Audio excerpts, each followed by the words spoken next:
Bismillahirrohmanirrohim. Assalamualaikum warahmatullahi wabarakatuh. Selamat pagi untuk semua siswa dan siswi kelas 3 SDI Al-Falah 2 pagi. Semoga kalian semua dalam keadaan sehat walafiat. Amin. Begitu pula dengan keluarga kalian. Semoga sehat semuanya. Hari ini kita akan melanjutkan pembelajaran tematik di buku Bupena 3D di tema 7, subtema 3. Dan hari ini kita akan masuk ke pembelajaran 1 dan 2 di halaman 53 sampai 59. Yuk disiapkan ya bukunya.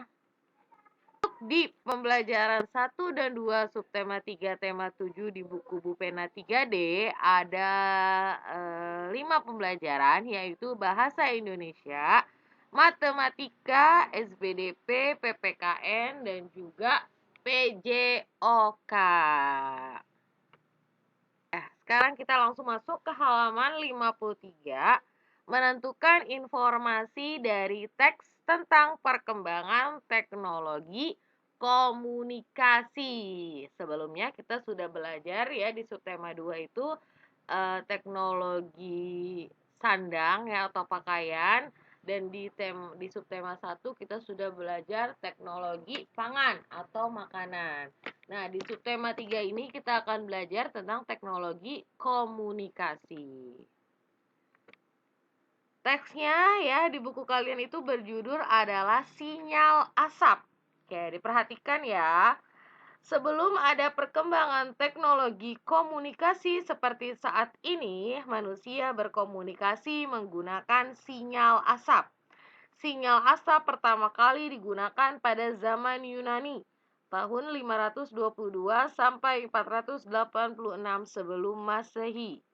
Sinyal asap digunakan dengan cara seorang yang berdiri dan menyalakan api.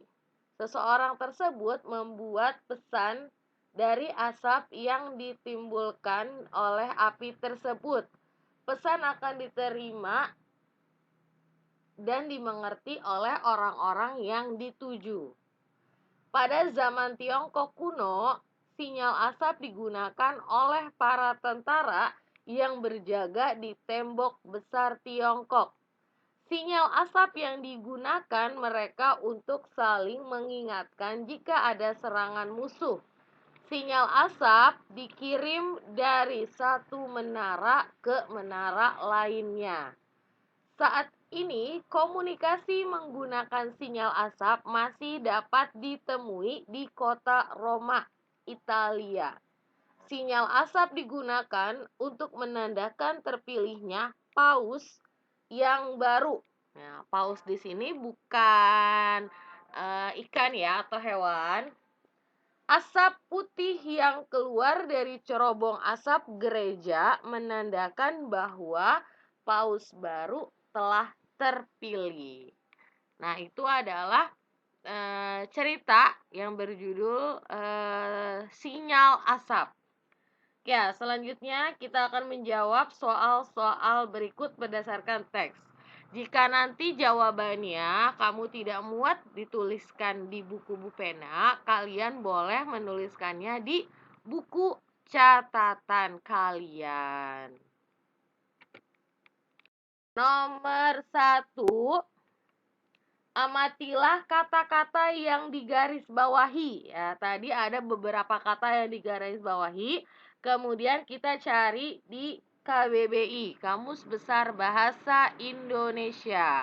Kata yang pertama adalah teknologi. Teknologi itu artinya keseluruhan sarana untuk menyediakan barang-barang yang diperlukan bagi kelangsungan dan kenyamanan hidup manusia. Kata yang kedua, sinyal. Sinyal itu artinya adalah tanda isyarat. Kata yang ketiga, menara. Artinya adalah bangunan yang tinggi. Kata yang keempat, kuno. artinya adalah lama atau dari zaman dahulu. Kata yang kelima, komunikasi, artinya pengiriman dan penerimaan pesan atau berita antara dua orang atau lebih sehingga pesan yang dimaksud dapat dipahami. Kemudian nomor 2, berilah garis bawah pada kata-kata yang belum kamu ketahui artinya dan carilah artinya di KBBI. Nah, di sini sudah Ibu carikan. Yang pertama adalah asap. Asap itu artinya adalah uap yang dapat terlihat yang dihasilkan dari pembakaran. Dan kata yang kedua itu adalah paus ya. Seperti yang tadi udah Ibu bilang, paus di sini itu bukan hewan ya, hewan yang biasa kamu lihat tuh misalnya di laut. Nah, paus di sini artinya adalah pemimpin tertinggi agama Katolik ya, berkedudukannya di negara Vatikan ya, di dekat sama Roma, Italia. Jadi kalau misalnya nggak muat di buku kalian, silakan kalian boleh tulisnya di buku catatan sebagai pengetahuan untuk kalian. Kemudian di nomor 3, setelah kamu mengetahui arti kata-kata tersebut, tuliskan kalimat utama setiap paragraf teks tersebut. Oke, seperti yang sudah kemarin kalian belajar juga ya, kalimat utama dan juga gagasan pokok. Kalimat utama setiap paragraf biasanya itu ada di kalimat pertama setiap paragraf ya. Jadi kalian boleh langsung nanti menggarisbawahi kalimat utamanya dari setiap paragraf. Paragraf pertama, kalimat utamanya adalah sebelum ada perkembangan teknologi komunikasi, manusia berkomunikasi menggunakan sinyal asap. Silahkan kamu garis bawahi. Kemudian, paragraf kedua. Pada zaman Tiongkok, sinyal asap digunakan untuk berjaga di tembok besar. Silakan kamu garis bawahi. Dan di paragraf ketiga, kalimat utamanya, komunikasi menggunakan sinyal asap masih digunakan di kota Roma, Italia. Nah, jadi jawaban nomor 3 ya, tidak perlu ditulis, jadi langsung kamu garis bawahi di kalimat utama setiap paragraf. Untuk nomor 4, apa gagasan pokok yang dapat kamu ketahui dari kalimat utama tersebut? Jadi dari tiap kalimat utama itu kita menuliskan gagasan pokoknya. Nah, kamu harus ingat ya, gagasan pokok itu adalah ringkasan ya dari kalimat utama. Jadi lebih ringkas sedikit dari kalimat utama. Gagasan pokok paragraf pertama, sinyal asap alat komunikasi manusia sebelum adanya teknologi komunikasi. Paragraf kedua, sinyal asap digunakan untuk berjaga di tembok besar di Tiongkok. Dan paragraf ketiga, sinyal asap masih digunakan di kota Roma, Italia. Dan terakhir nomor 5, informasi yang kamu dapatkan berdasarkan gagasan pokok. Sinyal asap alat komunikasi manusia sebelum ada teknologi komunikasi. Sinyal asap digunakan untuk berjaga di tembok besar di Tiongkok. Sinyal asap masih digunakan di kota Roma, Italia. Jadi kalau misalnya tidak muat ditulis di buku pena, silakan kamu boleh menuliskannya di buku catatan. Selanjutnya masih di halaman 54, unsur-unsur rupa dalam karya dekoratif. Karya dekoratif merupakan karya bercorak hiasan. Hiasan pada karya dekoratif tersusun atas unsur-unsur rupa. Unsur-unsur rupa diantaranya ada titik, ada garis, ada bidang, dan juga warna. Titik, garis, dan bidang dibedakan berdasarkan kerumitannya atau kesulitannya.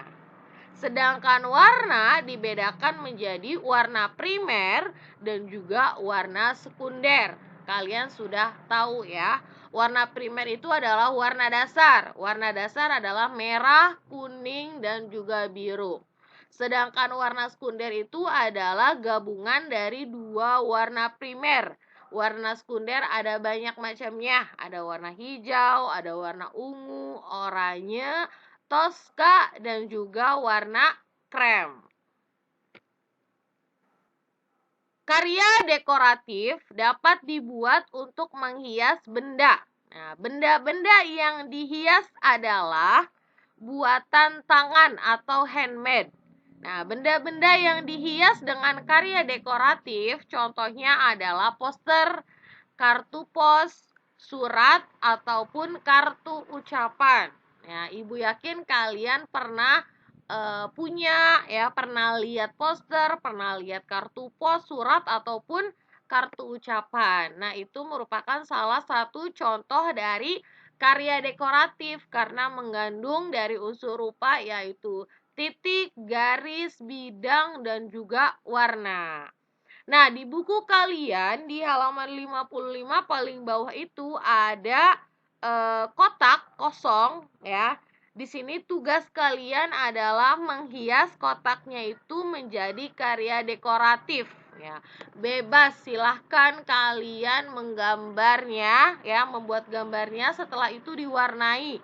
Boleh kalian bikin poster, boleh bikin kartu pos, surat, ataupun kartu ucapan ya, dibuat dengan bagus ya, digambar kemudian diwarnai. Ibu yakin pasti nanti hasilnya akan indah, ya kan? Nah, kalau misalnya sudah selesai jangan lupa nanti dikirim ke wali kelas masing-masing untuk dinilai. Dikerjakannya langsung ya di buku Bu Pena. Oke, kita masuk ke halaman 56. Menentukan keliling benda berbentuk bangun datar. Kalian bisa lihat ya di buku kalian tuh ada dua benda, yaitu yang pertama adalah amplop dan yang kedua adalah rambu lalu lintas. Ya, amplop. Ya, amplop itu kelilingnya atau sisinya itu berbentuk, ya betul, jawabannya adalah persegi panjang. Ya, panjang hiasan bunga di sekeliling amplop itu menunjukkan keliling dari amplop ya. Dia itu bangun datar adalah persegi panjang. Sedangkan rambu ya, rambu yang rambu yang digariskan itu dia itu rambu lalu lintasnya itu berbentuk segitiga sama sisi. Oke, masuk ke area berlatih nomor 1 ya. Dari 3 gambar ya, A, B, dan C, kita disuruh atau diminta untuk menebalkan keliling. Silakan kalian tebalkan kelilingnya atau sisi dari gambar yang berbentuk bangun datar ya. Di sini Ibu sudah mewarnainya menggunakan spidol. Nah, kalau kalian pakai pensil saja atau pakai pulpen ya. Untuk yang A itu adalah amplop ya, sisinya dia itu berbentuk persegi panjang. Kemudian yang B, amplopnya dibuka.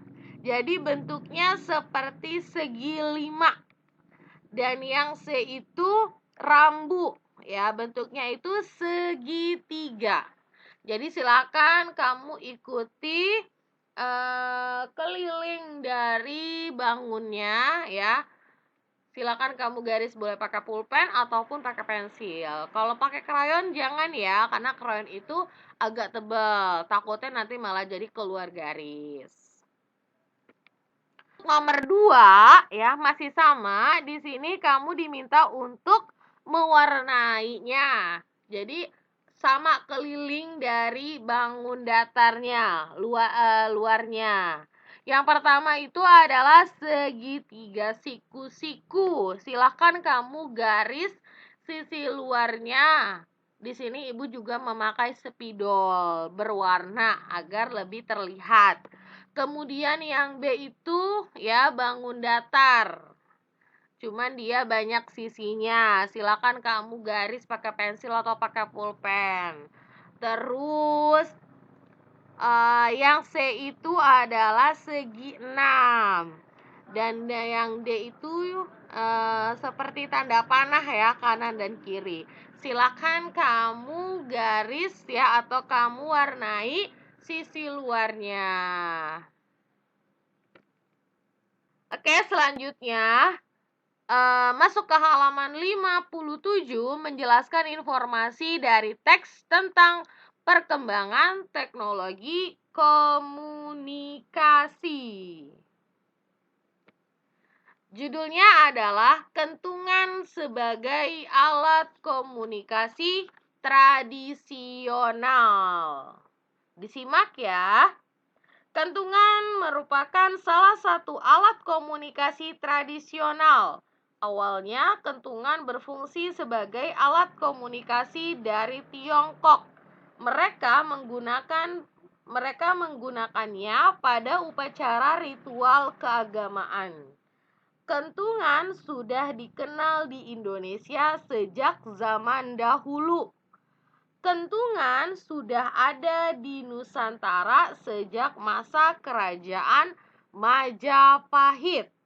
Saat itu kentungan digunakan sebagai alat penanda azan, penanda bahaya, atau sekedar alarm.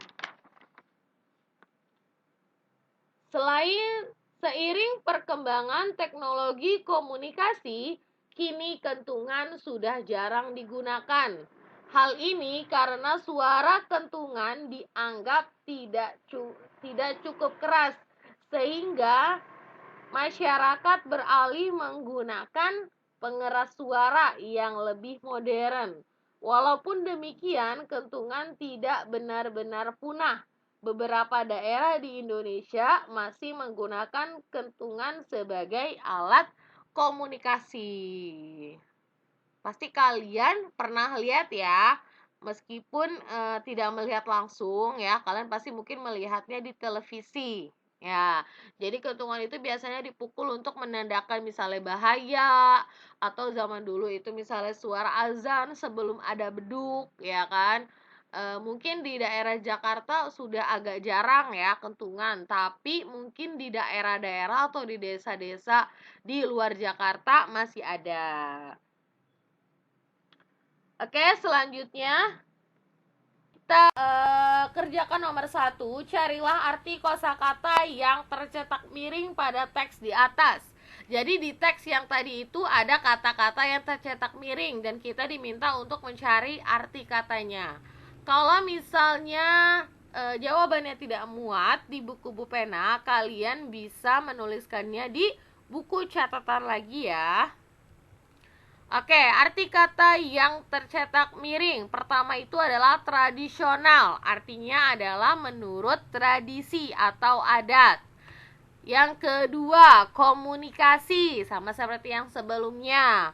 Pengiriman dan penerimaan pesan atau berita antara dua orang atau lebih sehingga pesan yang dimaksud dapat dipahami. Yang ketiga, alarm. Tanda bahaya berupa sinyal, bunyi, sinar, dan sebagainya. Kemudian teknologi, artinya keseluruhan sarana untuk menyediakan barang-barang yang diperlukan bagi kelangsungan dan kenyamanan hidup manusia. Yang kelima, modern, artinya terbaru, mutakhir.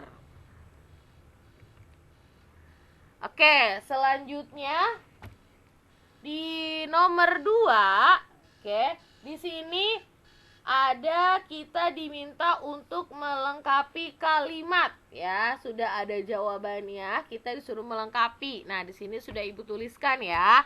Nanti langsung kamu tulis. Kentungan merupakan salah satu alat komunikasi tradisional. Kentungan digunakan sebagai alarm. Seiring perkembangan teknologi komunikasi, kentungan sudah jarang digunakan. Masyarakat beralih menggunakan pengeras suara yang lebih modern. Ya, langsung kamu tulis ya jawabannya. Ya, masih di halaman 58, keberagaman teman-teman di tempat bermain. Dedi dan Made sedang bermain bersama. Mereka bermain telepon yang terbuat dari kaleng dan benang. Telepon merupakan contoh produk hasil teknologi komunikasi. Dedi dan Made dapat rukun bermain bersama walaupun berasal dari suku bangsa yang berbeda-beda. Keberagaman suku bangsa di Indonesia merupakan kekayaan yang harus kita lestarikan. Jadi meskipun kita berbeda-beda suku bangsa, kita harus tetap saling menghormati dan menghargai. Terakhir, di Ayo Berlatih halaman 59, kita kerjakan soal, jadi langsung kamu isi ya nanti. Nomor 1, tulislah masing-masing suku bangsa dari ayah dan ibu kamu. Silahkan ditulis, ayahnya sukunya apa, ibunya sukunya apa. Nah, di sini Bu Ria menuliskan suku ayah Bu Ria itu suku Betawi. Nah, suku ibunya Bu Ria juga suku Betawi. Jadi sama-sama dari Betawi. Kalau kalian ayahnya ada yang dari Sunda ya, terus ibunya juga dari Sunda, boleh silakan ditulis. Atau ayahnya dari Sunda, ibunya dari Betawi. Atau ayahnya dari Padang, ibunya dari Sunda, silakan ditulis. Atau kalau ada yang tidak tahu, boleh kalian bertanya dengan ibu ataupun ayah kalian di rumah. Nomor 2, tulislah nama 3 teman kamu beserta suku bangsa mereka masing-masing. Nah, di sini Ibu menuliskan contohnya, yaitu Ahmad Raihan, dia sukunya Jawa. Ahmad Sultan, dia sukunya Sunda. Alvino Rizky, dia sukunya Padang. Nah, kalian bisa menuliskan suku dari teman-teman kalian. Kalau misalnya kalian tidak tahu, mungkin kalian bisa bertanya dengan mama kalian. Nomor 3, tulislah 5 suku bangsa lainnya di Indonesia yang belum kamu ketahui dan juga sebutkan beserta daerah asalnya. Sebenarnya kita sudah pernah belajar ya tentang suku-suku bangsa. Kayak di sini kita ulang kembali. Di sini Ibu menuliskan suku Betawi dari Jakarta, suku Melayu dari Sumatera, suku Dayak dari Kalimantan, suku Bugis dari Sulawesi, suku Dani dari Papua. Dan terakhir nomor 4, apa saja keberagaman adat atau kebiasaan yang kamu temui pada teman-teman kamu di tempat bermain? Biasanya di tempat bermain itu ada keragaman suku ya, terus ada keragaman sifat dan juga keragaman makanan daerah. Nah, selanjutnya untuk PJOK ya, materi di tema 7 itu materi PJOK-nya itu tentang aktivitas di air ya. Aktivitas di air sini adalah berenang. Nah, di sini ada beberapa persiapan dan gerak dasar dalam berenang. Yang pertama adalah gerak dasar mengangkat tubuh di air seperti teknik mengambil napas dan berjalan di air. Yang pertama itu teknik mengambil napas. Ya, jadi ada caranya. Nah, nanti Ibu juga sudah menuliskannya untuk catatan kalian. Ya, kalau misalnya terlalu banyak, kalian bisa memprint kertasnya ya. Nanti tetap kalian baca. Nah, jadi disimpan nanti kertasnya kalau sudah di-print. Jangan malah dilupakan. Nanti takutnya ketika kalian mau ulangan, kalian bingung nanti mencarinya. Kemudian ada juga teknik berjalan di air. Ya. Selanjutnya akan telungkup dan terapung. Nah, di sini itu adalah ketika mau belajar berenang. Nah, Ibu yakin kalian yang sudah pandai berenang pasti sudah paham. Dan yang gerak meluncur. Nah, gerak meluncur ini ada langkah-langkahnya. Yang pertama itu dia berdiri tegak di pinggir kolam, kedua tangannya diletakkan lurus di samping badan. Salah satu kakinya diangkat ya, telapak kakinya ditempatkan di dinding kolam, misalnya kaki kanan. Kemudian badannya dibungkukkan ya, posisi badan dan tangan itu sejajar dengan permukaan air. Dan tolakkan kaki dengan menendang dinding kolam. Kakinya yang tadi diangkat itu, yang ditempelkan ke dinding kolam itu menolak. Jadi seperti menendang. Dan yang ketiga, tahan posisi badan sampai mengambang dan meluncur sendiri. Ketika kalian sedang berenang ya, misalnya di kolam renang itu banyak ada rambu-rambunya. Seperti yang ada di gambar, ya kan? Hal-hal yang bisa kita lakukan sesuai dengan rambu-rambu di atas itu misalnya tidak berlarian di pinggir kolam, berhati-hati ketika berjalan, pandangan ke depan, tidak bercanda di pinggir kolam, tidak bermain permainan berbahaya di dekat kolam, berenang di bawah pengawasan orang dewasa, serta memakai pakaian dan perlengkapan renang. Jadi kalau misalnya kalian mau berenang, harus memakai pakaian perlengkapan renang ya. Jangan kalau mau berenang tidak memakai pakaian perlengkapan renang. Nah, itu berarti salah. Nah, perlengkapan renang nih yang pasti yang kalian selalu kenakan jika kalian mau berenang. Ada baju renang, ada pelampung, ada kacamata renang, ada ban renang, dan juga papan seluncur. Alhamdulillah. Nah, sekian ya tadi pembahasan hari ini. Jika masih ada yang belum paham, kalian bisa kembali mengulang videonya atau kalian bisa bertanya langsung ke wali kelas masing-masing. Jangan lupa hari ini ada tugas ya, jangan lupa dikerjakan dan dikumpulkan. Sekian untuk pembelajaran hari ini ya. Semoga kita semua dalam keadaan sehat walafiat. Amin. Wassalamualaikum warahmatullahi wabarakatuh.